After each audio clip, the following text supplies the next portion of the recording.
오늘은 6.25 기념 예배로 드리고 있습니다.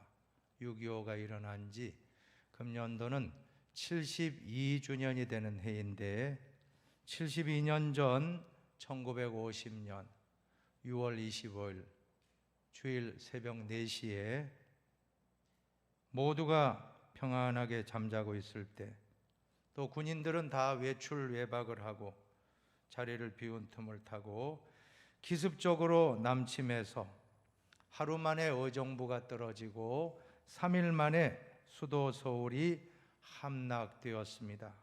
3년 1개월 동안 동족끼리 총칼을 겨누면서 수많은 사람들이 죽고 다치는 비극적인 일이 일어나고 말았습니다. 그런데 우리 인간은 망각의 동물이라고 말하지 않습니까? 6.25를 기억하지 못하고 잊혀진 전쟁이 되어버린 것입니다. 그러나 조국 강산이 초토화되고 사람들의 피로 강을 물들이고 시체로 산을 이루던 6.25 전쟁을 우리는 잊지 말아야 할 것입니다. 6.25 노래의 서두에 보면 잊으랴 어찌 우리 이 날을 하는 노래를 기억하실 것입니다. 저도 전후 세대에 태어난 사람입니다마는 전쟁의 교훈을 기억하고 다시는 이러한 비극이 이 땅에 일어나지 않도록 유비무환, 잘 준비하는 나라는 환난을 피할 수가 있다는 것입니다.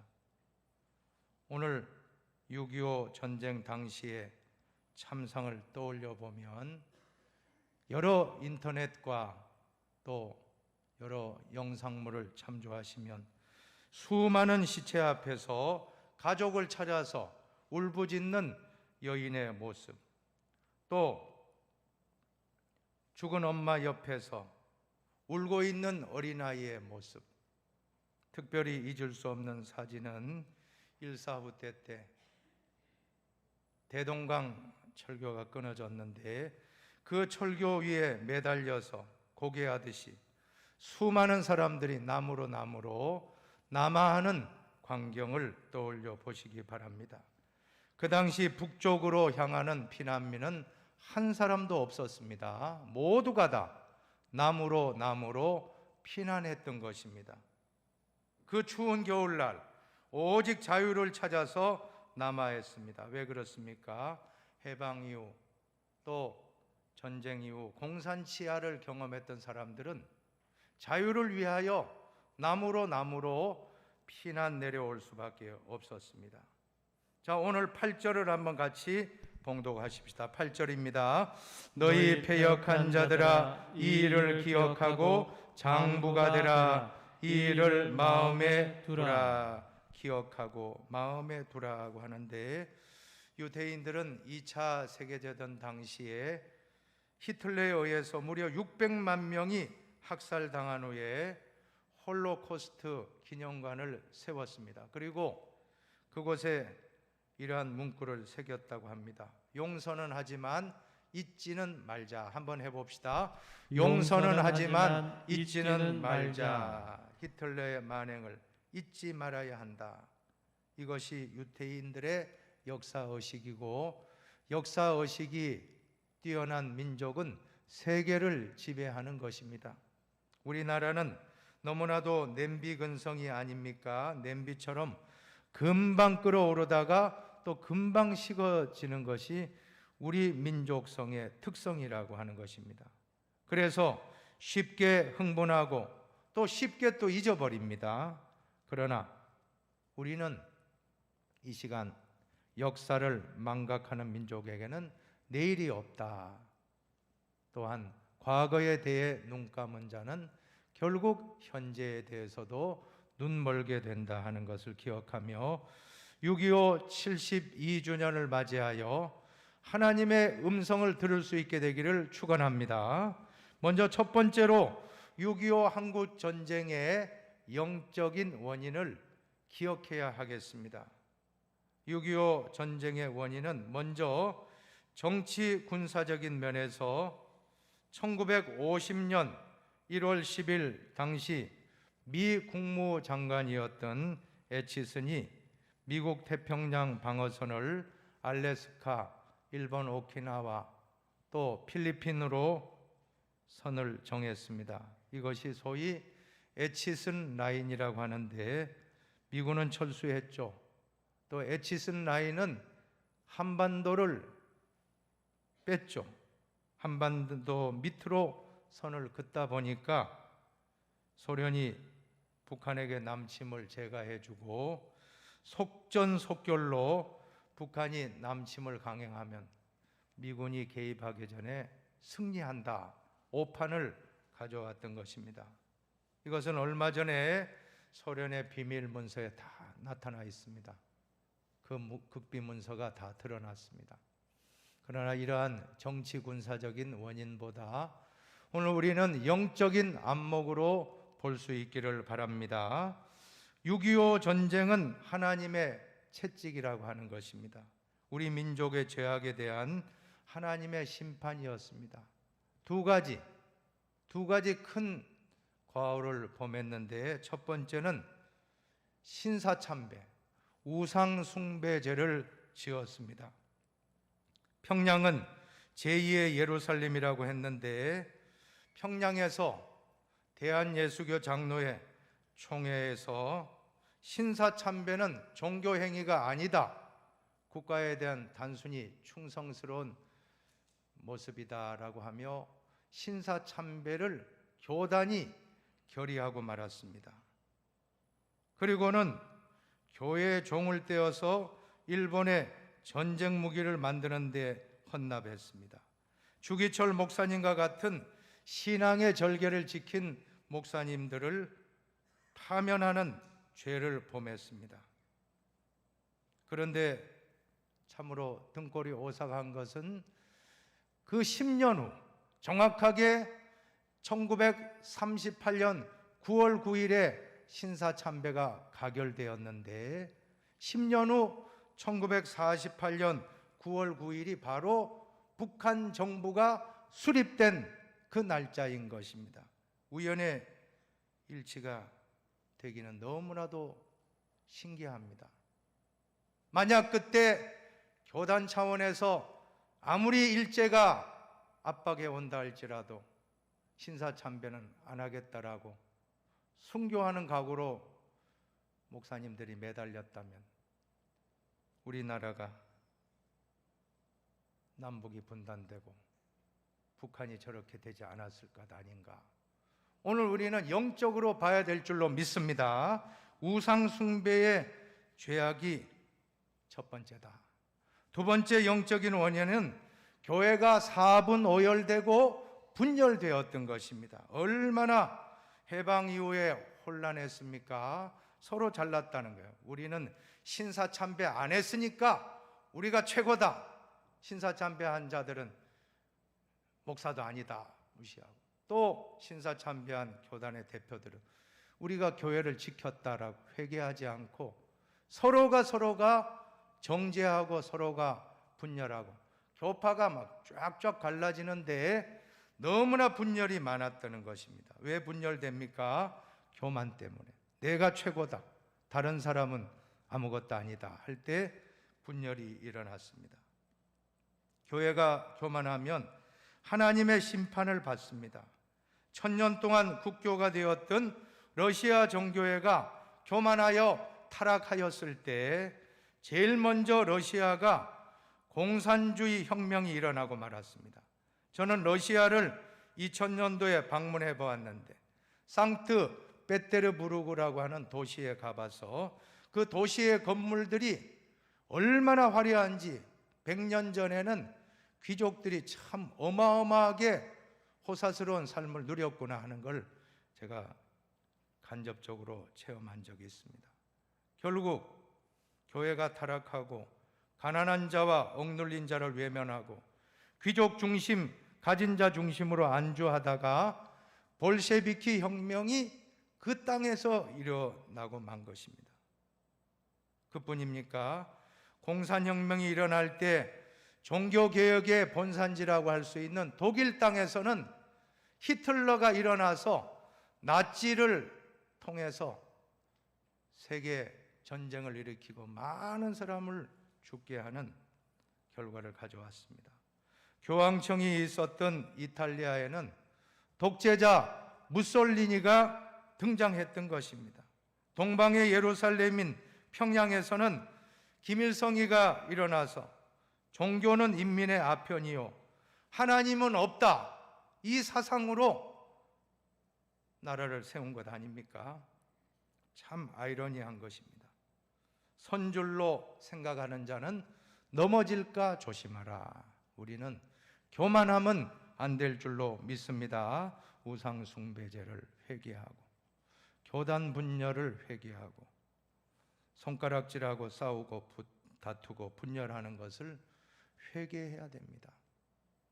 우리 흰돌교회는 어떤 일이 있어도 어떠한 이유여라를 막론하고 싸우지 말고 화목한 교회를 만들어 가시기를 축복합니다. 6.25를 맞이하여 일제 치하의 신사참배 죄를 회개하고 8.15 광복 이후 분열죄를 회개하고. 왜 그렇습니까? 우리 민족을 향한 6.25가 하나님의 심판의 채찍이었기 때문입니다. 그것을 우리는 영적인 안목으로 보시기 바라고. 자, 두 번째로 공산화를 막아주신 하나님의 은혜를 잊지 말고 기억합시다. 9절을 같이 보세요. 9절입니다. 너희는 옛적 일을 기억하라. 나는 하나님이라. 나 외에 다른 이가 없느니라.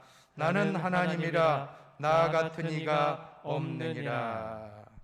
오늘 우리는 이 6.25 전쟁을 보면 우리나라가 질 수밖에 없는 전쟁인 것입니다. 우리나라 뭐 무기가 있습니까? 군사훈련이 잘 되었습니까? 미군 철수하고 나니까 아무것도 없고 전투기 하나 없었다는 거예요. 연습기 몇 대 있고.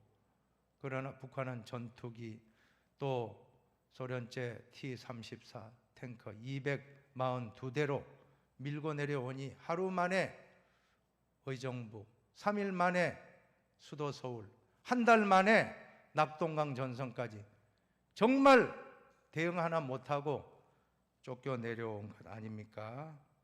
자, 그럼에도 우리를 공산화되지 않게 한 것은 하나님 아니면 설명이 안 되는 것입니다. 눈을 들어 내가 산을 향하여 눈을 들리라. 나의 도움이 어디서 올까? 같이 읽어봅시다. 나의 도움은 천지를 지으신 여호와에게서로다. 우리나라가 공산화되지 않은 것은 하나님의 은혜가 아니면 설명이 안 될 줄로 믿습니다. 당시에 그 군인들, 저 북한군들은 베테랑이었습니다. 어떤 사람입니까? 모택동 군대에 속해가지고 팔로군이라고 하는 그 군대 5만 명이 조선족이 투입이 된 거예요. 이 6.25 전쟁에 앞장서서 장개석하고 싸웠던 대단한 그 군인들을 앞세워서 무기까지 다 갖추니 탱크에다가 전투기에다가 대포에다가 훈련된 강한 군사가 밀려오는데 우리가 당할 재간이 있으면 해필 그때 또 왜 전부 휴가는 왜 갔습니까? 이해가 안 돼요. 절반 이상이 텅텅 비었다는 거예요. 전방이. 기가 막혀요. 그러니 전쟁 역사에 3일 만에 수도가 떨어지는 게 어디 있습니까?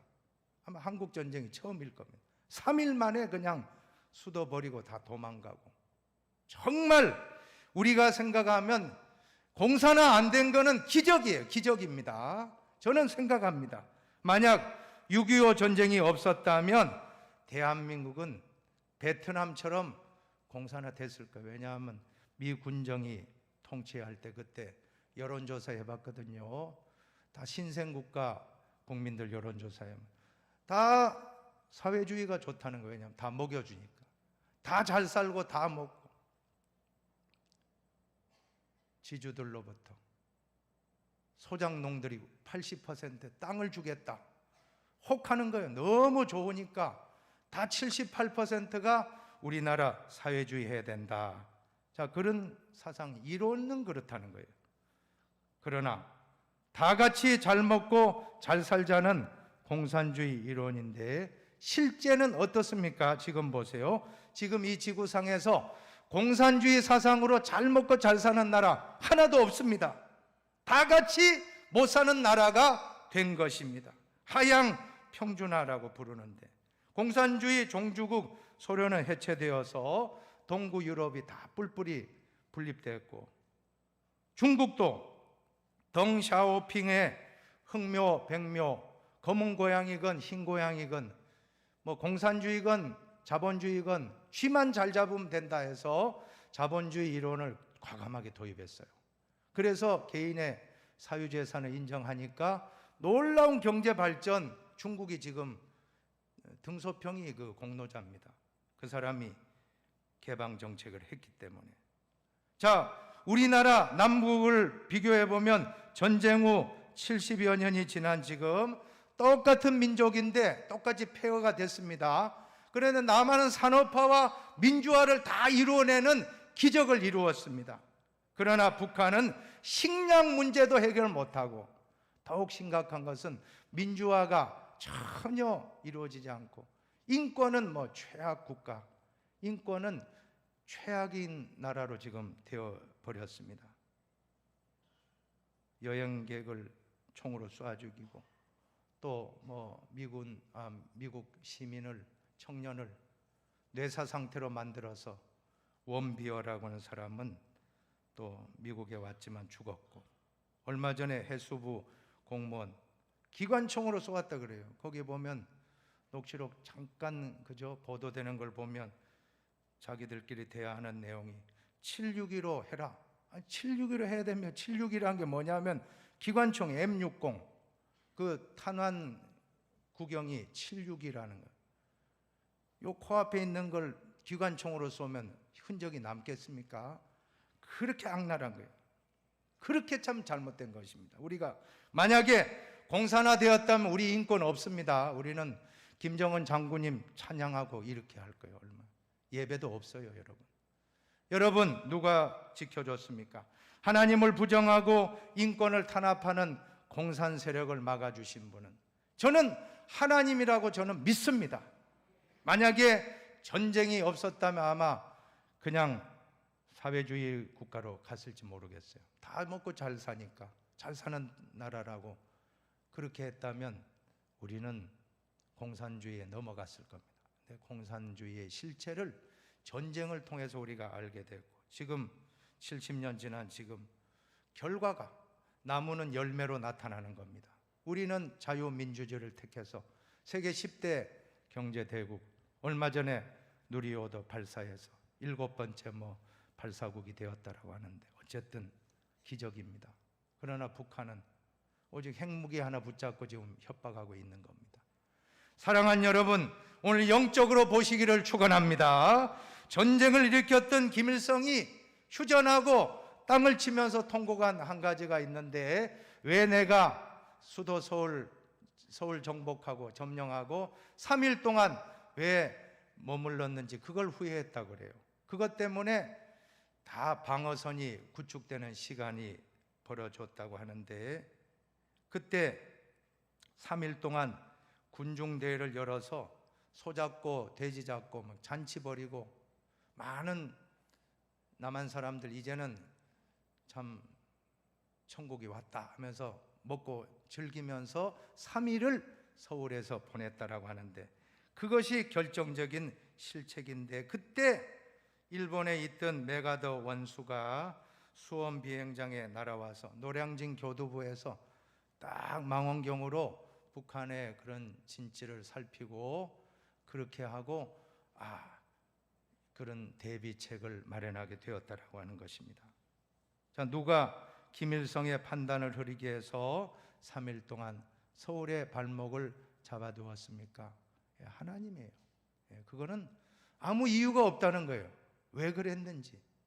여러분, 하나님이 지켜주신 줄로 믿으시기 바랍니다. 자, 그 당시에 유엔군 사령관 메가더 장군이 최전선을 시찰할 때 한 20살쯤 되는 한국군 병사가 참호에서 꼼짝도 하지 아니하고 정말 낡은 총 하나 들고 딱 서 있다는 거예요.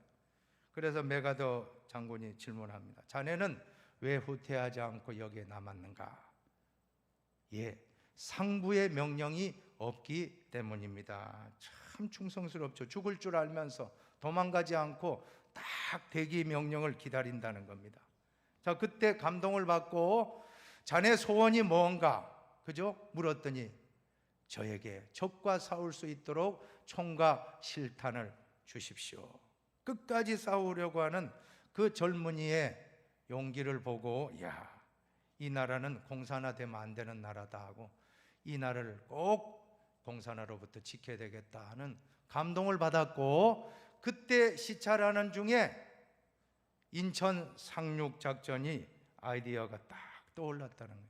이미 밀렸기 때문에 가운데 전선 후방의 보급을 끊기 위해서는 인천 상륙 작전이 있어야 된다 하는 그 아이디어를 하나님이 주신 줄로 믿으시기 바랍니다. 자, 그러나 자꾸 밀려오고 한 달 만에 이제 낙동강까지 밀려왔을 때 이러한 위기 상황에서 부산에 피난 와 있던 목사님, 장로님들이 뜨겁게 기도했습니다. 초량교에 모여서 금식하며 회개하면서 하나님 잘못했습니다. 하나님 이 나라 민족 살려주세요. 신사참배를 회개하고 교단 분열을 회개하고, 그때는 뭐 내 잘났다는 거 없습니다. 기도했어요. 회개 기도밖에 없습니다. 그때 그 기도회를 마치고 기도 후 수일 만에 메가더 장군의 인천 상륙 작전이 성공하게 되었던 것입니다. 불가능합니다. 무려 1km가 넘는 조수 간만에 그 지역을 어떻게 상륙합니까? 다 반대했어요. 트루만 대통령도 반대했다라고 합니다. 그러나 메가더 장군은 그렇기 때문에 해야 된다고, 김일성이도 다 방심하고 있기 때문에 해야 된다라고 해서 5000대 1의 세계적인 도박이라고 하는 이 작전을 성공했던 것입니다. 누가 했습니까? 하나님이 하신 줄로 믿습니다. 메가더가 아니고 하나님이 하셨습니다. 한번 따라합시다. 하나님이 하셨습니다. 하나님이 하셨습니다. 사무엘상 17장 47절을 보세요.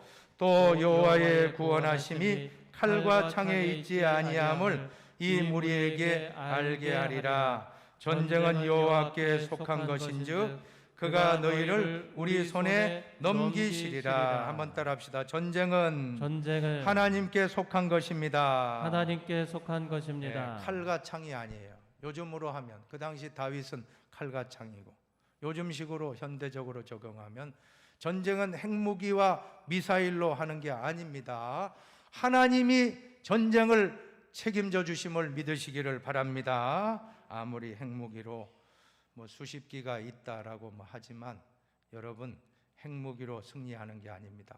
하나님이 있는 민족은 살아날 것이고 하나님이 없는 민족은 망할 수밖에 없음을 믿으시면 아멘 하십시오. 하나님을 의지합시다. 우리 민족이 나아가야 될 방향은 하나님을 경외하는 민족이 되면 하나님이 살려주시고, 그래도 이렇게 대한민국이 잘 된 것은 하나님을 경외하는 민주국가가 되었기 때문에 하나님이 복을 내려주신 줄로 저는 의심하지 않고 믿습니다. 우리 다 믿으시기를 바랍니다. 이제 마지막으로 남과 북이 복음으로 하나 되어 대제사장 나라의 사명을 감당해 나가야 합니다. 13절입니다. 13절. 내가 나의 공의를 가깝게 할 것인즉 그것이 멀지 아니하나니 나의 구원이 지체하지 아니할 것이라. 내가 나의 영광인 이스라엘을 위하여 구원을 시온에 베풀리라. 반드시 이스라엘이 회복될 것을 약속하셨는데, 좀 더 구체적인 말씀은 에스겔 37장에는 둘이 하나가 된다고 했습니다. 한번 봅시다. 인자야, 너는 막대기 하나를 가져다가 그 위에 유다와 그 짝 이스라엘 자손이라 쓰고, 또 다른 막대기 하나를 가지고 그 위에 에브라임의 막대기 곧 요셉과 그 짝 이스라엘 온 족속이라 쓰고, 그 막대기들을 서로 합하여 하나가 되게 하라. 내 손에서 둘이 하나가 되리라. 둘이 하나 된다는 것, 이스라엘 역사의 북왕국과 남왕국이 분열됐는데 북과 남이 하나 될 것이다 하는 것은, 저는 이 말씀 보면서 이 말씀대로 우리 민족도 남과 북이 언젠가는 하나 되리라는 하나님의 소망의 약속인 줄로 믿습니다. 하나님은 저 북한 동포 버리지 않습니다.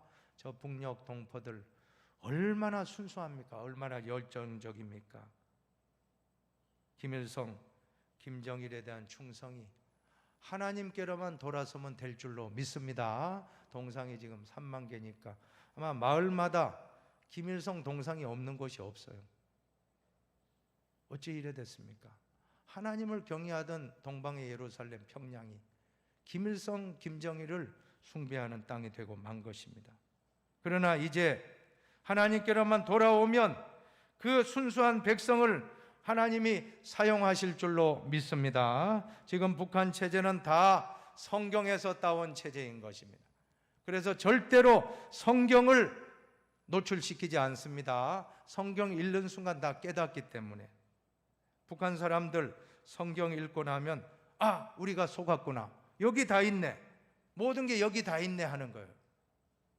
당장 우리가 TV에서도 북한의 저 문구를 보잖아요.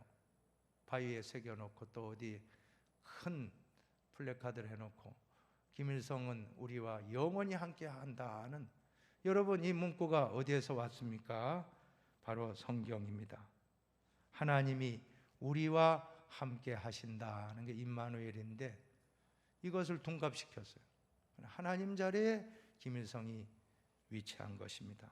왜 그러냐 하면 김일성의 어머니도 기독교인입니다. 이름이 강반석이니까 기독교 이름입니다. 또 할아버지는 장로였다 그러고, 또 김일성의 외삼촌은 목사입니다. 강량욱이라는 목사입니다. 자, 그래서 그 모든 사상이 다 성경에서 따온 거예요. 성경에서 회개하듯이 북한 사람들은 자아 비판을 합니다. 그리고 끊임없이 찬양합니다. 김일성 부자를 찬양하고 이제 손자까지 찬양하는 거예요. 하나님 자리에 다 이들이 차지하고 있습니다. 우리는 이것을 알아야 합니다. 저는 북한 선교를 지난번 교회에서 담당을 하면서 하나원 통일부 산하에 북한 탈북민 정착 사업으로 교육시키는 하나원에 가서 그 형제 자매들 정말 신실한 분들입니다. 중국에서 선교사 만나서 구원받고 한국으로 돌아와 신앙으로 정착하고자 하는 노력하는 분들 만났는데 예배드리고 간증을 듣는데 그분들이 그러는 겁니다. 자기들이 중국에 가서 선교사님 만나서 성경 공부하다가 야, 우리가 속았구나 알았다는 거예요. 왜냐하면 이 성경에 보니까 북한 체제가 이 안에 다 있고 하나님 자리에 김일성이가 올라갔다 하는 걸 깨닫는 순간 이제는 그들이 완전히 바뀌었다는 거예요. 여러분, 북한을 변화시키는 방법은 정치, 경제 안 됩니다. 사회, 문화 더 안 됩니다. 불가능합니다. 가능한 것은 오직 복음으로 가능할 줄로 믿습니다. 인생의 목적은 하나님을 경외하는 것인데 그들이 하나님 아닌 다른 우상의 숭배자가 되고 말았는데 그걸 다 내려놓고 여호와를 경외하는 것이 지식의 근본이라는 이 말씀대로 순종만 한다면 반드시 저 북한의 순수한 사람들을 하나님이 쓰실 줄로 믿습니다. 더 중요한 것은 북한에 있는 지하교회 성도들입니다. 지금 지하교회 성도들은 기도하고 있습니다. 남한을 위해서 또 기도하고 있다 그럽니다.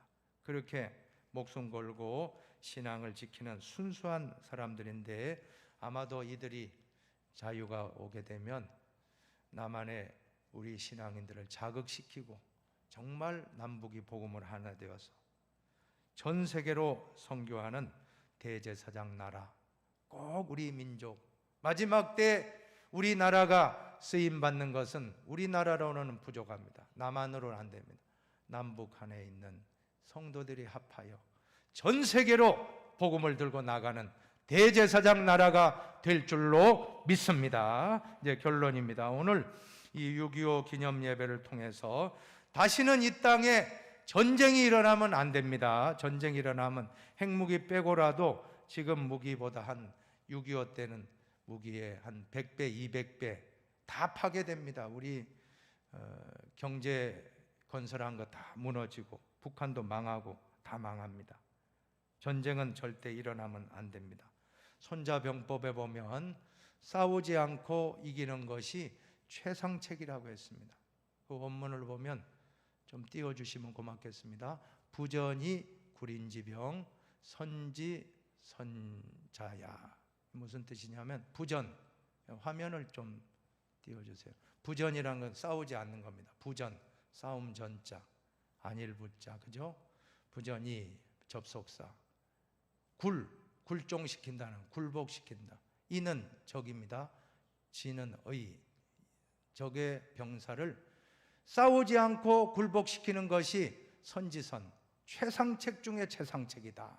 믿습니까? 싸우고 하면 우리도 당하는 거예요. 우리도 많이 피해 있고 이기면 무슨 소용입니까? 안 싸우고도 이기는 게 최고인데, 자, 북한이 오판하지 않도록 우리가 힘을 딱 키워야 돼요. 우리가 지난번 6.25 때는 힘이 없으니까 북한이 내려왔잖아요. 우리가 지금 힘이 있으면 북한도 절대 못 내려옵니다. 우리는 유비무환의 자세를 견지하여 더 힘을 키워 나가시기를 축복합니다. 근데 이것은 자유를 위해서는 많은 희생의 대가가 있었다는 것입니다. 미국 워싱턴에 가면 한국전 참전용사 기념관이 있는데 저도 한번 직접 가본 적이 있는데 거기에 보면 판초우위를 입고 수색 정찰하는 미군들의 그런 소대원들의 모습이 다 이렇게 동상으로 조각상으로 만들어져 있습니다. 그리고 거기에 이런 글이 있습니다.